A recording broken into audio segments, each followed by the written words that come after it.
With chlamydia, car strikes, dog attacks and habitat loss due to development, koalas weren't actually doing that well before this year's devastating bushfires. One can only imagine the toll on the species now. Ecologist Dylan Pugh has spent years mapping forests between the Hunter River and the Tweed and the koalas that inhabit them, and he'll present information to a New South Wales parliamentary inquiry into koala populations this afternoon. Good morning to you. Good morning, Joe. So how did you go about mapping firstly, I guess, the area that koalas inhabited that might have been affected by fires? Well, the government's done a number of studies that have modelled the potential koala habitat, and they've done numerous ones over the years. So basically, to identify potential koala habitat, I took the highest quality habitat from a number of models and combined it to identify their potential distribution across the landscape. A lot of those areas are no longer inhabited. They've been too heavily logged or they've been burnt before. But it gives you an index or a relative idea of where those koalas are across the landscape, and most of them are in our coastal forests.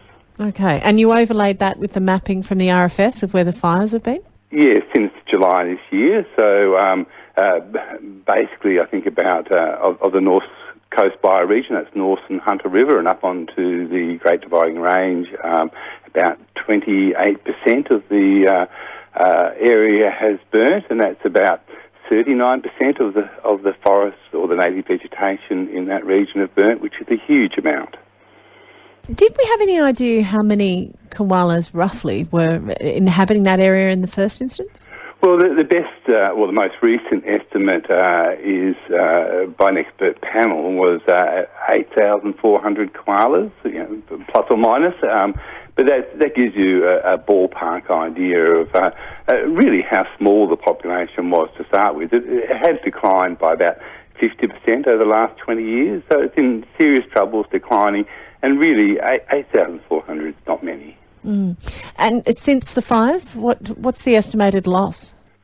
Well, at least a quarter of that modelled habitat has been lost. But as I said, a lot of it wasn't actually good habitat to start with. So I would expect that over a third of our koalas have lost their habitat on the North Coast. So we're talking about more than a couple of thousand koalas having lost their habitat, and I suspect that there's just no food for them, and those that survived the fire have since died because the fires have just been so extensive. There's not many refuges left for them to survive in. There's not many pockets left in those burnt forests for them. I mean, the drought must have been having an impact as well, one would have thought. Oh, look, I think it would have been huge. I think a lot of the koalas would have already been stressed, and then they've had the fire and the drought continued on top of it. So what I've noticed is the trees, the eucalypt trees that were affected by the fire, a lot of them were sort of cooked. They had canopy scorch rather than actual burn, but they've lost their leaves and they haven't started to reshoot yet. So there's just no new food coming online for the koalas in most of the burnt areas. So of those 8,000 or so animals that you believe were in the forest before July, how many do you think may have perished as a result, either directly or indirectly, of the fires? Well, look, I expect, and look, the trouble is that the work's just not being done, but I expect it to be over 2,000, but it could even be up to half of them. So it could be up to 4,000. Koalas have lost their homes, and most of those will have died either directly or indirectly. So it's a huge blow. We've already had a 50% decline. To think that we could have another somewhere between a 30 and another 50% decline on top of what we've lost already. Is there anything you'd hope that could be done now, or is it too late? Look, I wish we would learn from our mistakes or learn from history, and I wish there had been a significant study to see what is happening to these koalas. Are they getting out of some of the burnt areas and getting refuge elsewhere? Are they just dying on the site? Can we give them support in the field? I mean, I've been trying to do that in my own very small way by putting water out for them, but it doesn't seem, maybe it's helped some of them survive, but others maybe not, because they still seem to be declining in those areas, mainly because of the lack of food. I really wish something had been done to work out how we go forward, and it hasn't been done. But what we can do and what we need to do, and what a number of groups are recommending to the Koala Inquiry today, is to call upon the New South Wales government to put a moratorium on logging. We can't afford to.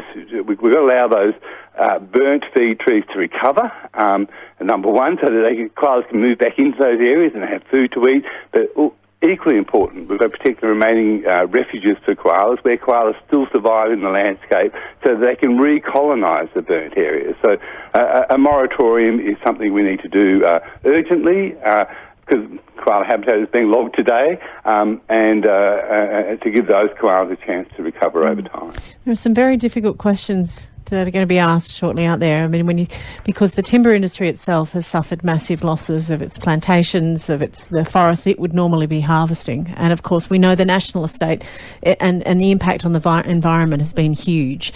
So I imagine there are some very difficult questions that are going to be asked very shortly about what that should be. Look, I think this has shown that climate change is a bigger threat than most of us imagined, that it's upon us now, and we need to deal with it. That means we need to change what we're doing, and we really need our forests to take up and absorb our carbon. If we start losing our forests, we've got no chance, really, of limiting our global heating. We need our forests, and the fact we're losing them at such an unprecedented rate at the moment is just utterly frightening, really. I'm really worried for the future, because, I mean, this is home for koalas and a plethora of other animals, but we need them, and you know, we get water from them.